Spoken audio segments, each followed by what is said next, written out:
आज मैं फरीदाबाद से फरफराते हुए निकल पड़ा था बरसाने के लिए। ये सुंदर सा गार्डन मेरी दी की सोसाइटी का गार्डन है, जहाँ पे साइकिक पोकेमॉन कार्डेवॉर भी रहते हैं। जैसे ही गेट से बाहर निकला, वहां हमें एक गाड़ी वाले ने जबरन अपनी गाड़ी में बैठा लिया। मैंने बोला, मूर्ख, छोड़ दे हमें, वरना महिला हेल्पलाइन को मिला दूंगा। उसने बोला, सर आपने ही तो ऊबर बुक किया था। मैंने बोला, ओह अच्छा, यानी कि सारी गलती तेरी है। कुछ देर भारी सन्नाटे के बाद मैंने वाहन चालक से उसका नाम पूछा। उसने बोला कि मेरा कोई नाम नहीं है सर। ये सुनकर मेरा कठोर हृदय भर आया और मैंने उसके घसीटने वाले व्यवहार को देखते हुए उसका नाम रख दिया, खसीरा। उसने कहा, थैंक यू सर। मैंने बोला, कोई बात नहीं, मैं ऐसे महान काम करते रहता हूँ। आगे बढ़ा तो मैं शनिदेव की विशाल काय और खूबसूरत प्रतिमा देखकर दंग रह गया। ये है आपके न्याय के देवता। अच्छा कर्म करोगे तो अच्छा फल मिलेगा और बुरा कर्म करोगे तो बुरा फल मिलेगा। परसाने में मेरी एंट्री हो चुकी थी, लेकिन मैं अभी भी श्री राधा रानी के टेम्पल से काफी दूर था, क्योंकि घसीटा राम और उसकी घसीटने वाली गाड़ी बहुत भचक भचक चल रही थी, जिससे मैं पूरी तरीके से परेशान हो गया था। कुछ देर बाद मुझे पता चला घसीटा राम क्यों गाड़ी धीरे धीरे चला रहा था, ताकि रास्ते में जो मंदिर दिखे उनके भी दर्शन हम अच्छे से कर पाए। इसका मतलब आप समझे कि सारी गलती घसीटा राम की है। उसने मुझे पहले क्यों नहीं बताया ये बात। कुछ समय बाद घसीटते घसीटते घसीटा राम ने 1 घंटे का रास्ता 4 घंटे में पूरा करके मेरे तरफ हंसते हुए देखा। उसके बाद मैं गाड़ी से उतरा और चलते चलते मुझे आर्मी वाले दिखे। नहीं, ये बीटीएस आर्मी वाले नहीं थे, ये थे श्री राधा रानी के आर्मी वाले। मंदिर बहुत ऊंचाई पर था, जिसके कारण 3 सीढ़ियां चढ़ने पर ही मेरा हाफा छूट गया। लेकिन उसी समय मुझे महादेव की बात याद आई कि कोई भी सपना जादू से वास्तविकता में परिवर्तित नहीं होता, उसमें लगता है दृढ़ संकल्पता और मेहनत।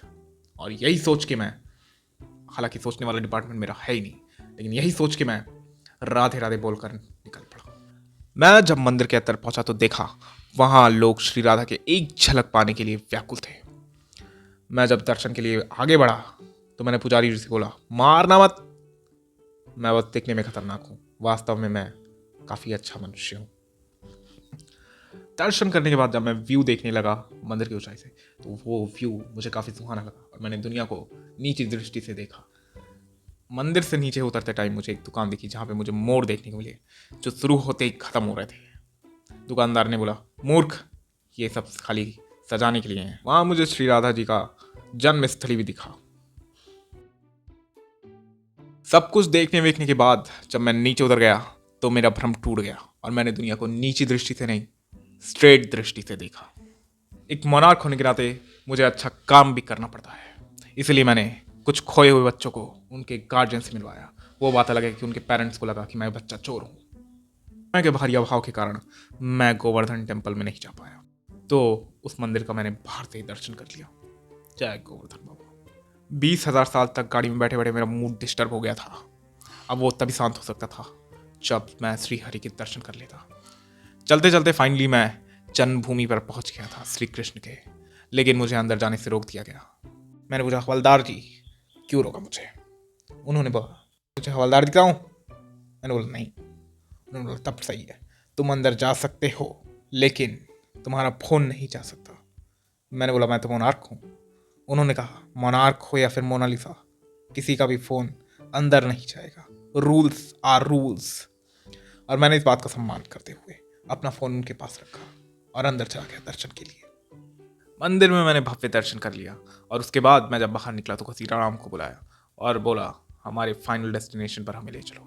नज़ारे का आनंद उठाते उठाते मैंने एक जगह माता आदिशक्ति की विशालकाय प्रतिमा को देखा और मैं मंत्रमुग्ध हो गया। मैंने कमल के फूल पर ब्रह्मदेव को काफी बार देखा है, लेकिन मथुरा की सड़कों पर मैंने कमल के फूल पर होटल्स को पहली बार देखा है। आगे का सफर हमें पैदल ही तय करना था, क्योंकि खतीरा राम के राम प्यारी को आगे जाने की अनुमति नहीं दी जा रही थी। पैदल चलते चलते मैंने ऋतिक रोशन को देखा, जो अच्छे क्वालिटी वाले कमला पसंद का ऐड कर रहे थे। भटकते भटकते आखिरकार प्रेम के इस दिव्य मंदिर में मैं पहुंच चुका था। यहाँ आकर मैंने देखा इसका नज़ारा, जैसा हमें रील्स में दिखाई देता है, उससे ये कहीं ज़्यादा अलग था। मेरा मोए मोए हो चुका था। आगे बढ़ा तो मुझे कालिया नाग दिखा, जिसका मर्दन मेरे आराध्य कर रहे थे। काफी भीड़ में मैंने कुछ लोगों को देखा साइड में खड़े होकर पप्पू चाट वाले की बुराई करते हुए। मुझे एक मोनार्क होने के नाते पप्पू चाट वाले को डिफेंड करना चाहिए था, लेकिन मैं क्यों करूं? पप्पू चाट वाले ने कभी मुझे फ्री की चाट खिलाई ही नहीं। प्रेम मंदिर की लाइटें जल बुझ रही थी अलग अलग रंग की, तो किसी ने बताया कि परिवर्तन संसार का नियम है, प्रेम के कई रंग होते हैं। भीड़ में खड़ा एक बंदा प्रेम मंदिर को छोड़कर अपनी प्रेमिका की फोटो खींच रहा था, जो कि भाव विभोर थी। मुझे इसके बारे में कुछ नहीं पता क्योंकि मेरी कोई प्रेमिका है ही नहीं। उसी दौरान मुझे श्री कृष्ण का रास नृत्य देखने को मिला, जिसने मेरा मन मोह लिया था। मैं भी कूद के जा ही रहा था नृत्य करने, तभी वहां की अथॉरिटी ने मुझे रोक लिया। बोला कि मूर्ख, वहां पे इंसान नहीं नृत्य करते, वहां पे भगवान नृत्य करते हैं। मैंने बोला कि मुझे एक चांस तो दे दो, मैं मोनार्क हूं। बोला वो भाग जाए यहाँ से, वरना उठा के नाली में फेंक दूंगा, कोई उठाने वाला नहीं मिलेगा। और मैं भारी अपमान के साथ वहां से आगे बढ़ गया।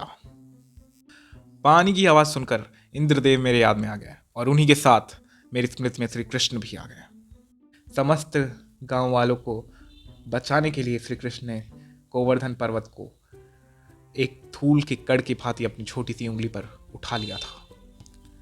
मैंने वहां पूतना को भी देखा, जो श्री कृष्ण की वजह से रो रही थी क्योंकि श्री कृष्ण जी ने उन्हें पटक दिया था। एक पल के लिए मुझे भी रोना आ गया क्योंकि पूतना की हाइट मेरे हाइट से ज्यादा थी। भीड़ इतनी ज्यादा थी कि मुझे लगा कि मैं कुरुक्षेत्र के मैदान में आ गया हूं और युद्ध करना ही मेरा धर्म है। कुछ देर बाद पता चला कि प्रेम के इस दिव्य मंदिर से मुझे विदा लेना है, लेकिन हमारे राधा कृष्ण को छोड़ के हम कैसे जा सकते थे?